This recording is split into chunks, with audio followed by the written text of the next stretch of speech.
تقریباً یہی بات ہمارے ائمہ سے بھی نقل ہوئی ہے. جیسے امام صادق علیہ السلام سے ظاہراً یہ پوچھا گیا اب جو ہے وہ قائم آل محمد کی یا اب آل محمد کی جو ہے وہ حکومت ہوگی. اب یہ جواب ہماری روایات میں ہے اور یہ جواب بھی درست ہے، یعنی روایت جو ہے وہ صحیح ہے سند کے اعتبار سے. فرمایا، اب آپ توجہ فرمائیے گا جواب کی طرف، فرمایا کہ قرار یہ تھا کہ آل محمد کی حکومت 70 ہجری کو قائم ہوتی، لیکن چونکہ سید الشہداء کی وہ مظلومانہ شہادت ہوئی تو اشتد غضب اللہ، چونکہ یہاں یہ جو شہادت ہے اس کے عوامل میں لوگ مقصر تھے، ظالموں نے ظلم کیا، اپنوں نے جس طرح ساتھ دینا تھا اور بے موقع ساتھ دینا تھا ویسے ساتھ نہیں دیا. کوفہ میں کوئی شیعوں کی کمی نہیں تھی، مومنین کی کمی نہیں تھی، بصرہ میں کوئی کمی نہیں تھی، مدینہ میں کوئی کمی نہیں تھی، یمن بھرا ہوا تھا مولا علی کے شیدائیوں سے. بلکہ میں پڑھ رہا تھا ایک دفعہ مقتل کی کتابوں میں کہ یمن کا لشکر چل پڑا تھا جب ان کو پتہ لگا کہ سرزمین نینوا میں فرزند رسول کو گھیر لیا گیا تو وہ چل پڑے تھے، لیکن لیٹ ہو گئے. وہ جب پہنچے تو عاشورہ گزر چکی تھی، ورنہ پورا ایک لشکر آیا تھا. اس طرح بہت سارے لوگ چلے ہوئے تھے، بہت سارے گروہ چلے ہوئے تھے، لیکن وہی ہے نا، مدیریت، نظم، یہ ساری چیزیں مہم ہیں. آخر کچھ چیزیں لوگوں نے کرنی ہوتی ہیں اپنے مولا کے لیے. جب پتہ چلا تھا کہ امام مکہ پہنچ گئے، اسی وقت سے تیاری کرنی تھی، اسی وقت سے حرکت میں آنا تھا، نہ کہ امام کو گھیرا جائے اور پھر ہم حرکت میں آئے. کچھ غفلتیں ہوئی ہیں، ورنہ وہی یمنی لشکر ٹائم پہ پہنچ جاتا تو کربلا کا نقشہ چینج ہو جانا تھا. انہوں نے شام تک پہنچنا تھا، کوفہ بصرہ تو کچھ بھی نہیں تھے.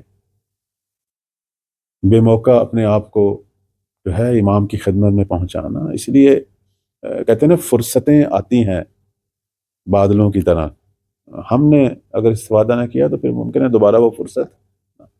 70 ہجری میں قرار تھا آل محمد کی حکومت. درست ہے بار میں مولا کی حکومت قائم نہیں ہونی تھی، آل محمد کی حکومت قائم ہونی تھی کہ جس کا عروج قائم کی حکومت ہونا تھا.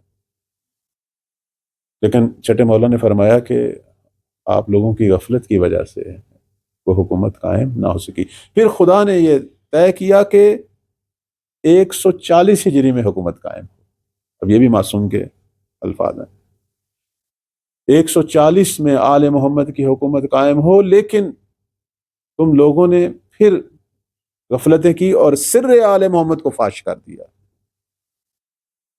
پھر اللہ تعالیٰ نے آل محمد کی حکومت کو نامعلوم مدت پر موقوف کر دیا.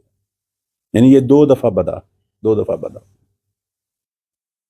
بدا کے حوالے سے بڑا خوبصورت فرمان ہے 8ویں مولا کا کہ ان للہ علمین، خدا کے لیے دو قسم کے علم ہیں. علم محتوم، ایک علم حتمی ہے، نہائی ہے، اور وہ مخصوص ہے اللہ کے ساتھ. اور ایک علم ہے کہ جو اس نے ظاہر کیا ہوا ہے، اور وہ کن کے لیے ظاہر کرتا ہے؟ انبیاء کے لیے، ملائکہ کے لیے، ہمارے لیے. وہ بدا اس میں حاصل ہوتی ہے، ورنہ اللہ کے علم میں تخلف نہیں ہوتا. جو اس نے ظاہر کیا اس میں حاصل ہوتا.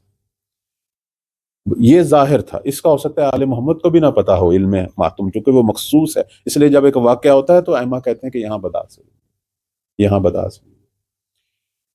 تو عرض خدمت یہ ہے کہ یہی جو فرمان ہے آغا بہجت کا، فرماتے ہیں کہ جی ہاں ظہور نزدیک ہے اسی واقعے کے بعد، لیکن خدا کرے کہ دعا کریں کہ بدا حاصل نہ ہو، ورنہ مقدرات، وہ جو چیز تقدیر میں ثبت ہے وہ تبدیل ہو جائے گی. اور یہ تاخیر اسی لیے ہو رہی ہے کہ ہم خود اپنے مقدرات کو جو ہے وہ اس طریقے سے آگے لے کے جا رہے ہیں کہ ظہور میں تاخیر ہو رہی ہے. یعنی سارے مسائل خود ہمارے اپنی طرف سے ہیں، چونکہ یہ ظہور خدا کی طرف سے تحمیلی نہیں ہے، ہماری رضا اور رغبت سے حاصل ہونا ہے. یہ جو مشہور دعا ہے، دعائے سلامتی امام زمان، جسے بعض دفعہ لوگ غلطی سے کہتے ہیں دعائے ظہور، یہ دعائے ظہور نہیں ہے، وہ الہی عظم البلا والی دعا ظہور ہے. یہ جو اللہم کن لی ہم پڑھتے ہیں یہ دعائے سلامتی، اس کے اندر آخر میں ایک جملہ کہتے ہیں توّا حتی تسکنہ. یہ جو توّا لفظ ہم کہتے ہیں، توّا کا جو مطلب ہے وہ کیا ہے کہ اللہ نے مہدی کو زمین پر، یہ جو خدا نے غلبہ دینا ہے، اور زمین جو امام زمان اور ان کے ناصروں کا مسکن قرار پائے گی، یہ توّا کے ساتھ ہوگی. توّا مطلب یہی ہے، یعنی لوگ چاہیں گے امام آئیں گے، توحہ ہے، کرہن یا کارہن نہیں آیا، یعنی صرف خدا اسے زبردستی نافذ نہیں کرے گا، خدا اسے زبردستی نہیں، امام کی حکومت تحمیلی نہیں ہوتی، چاہت سے ہوتی ہے،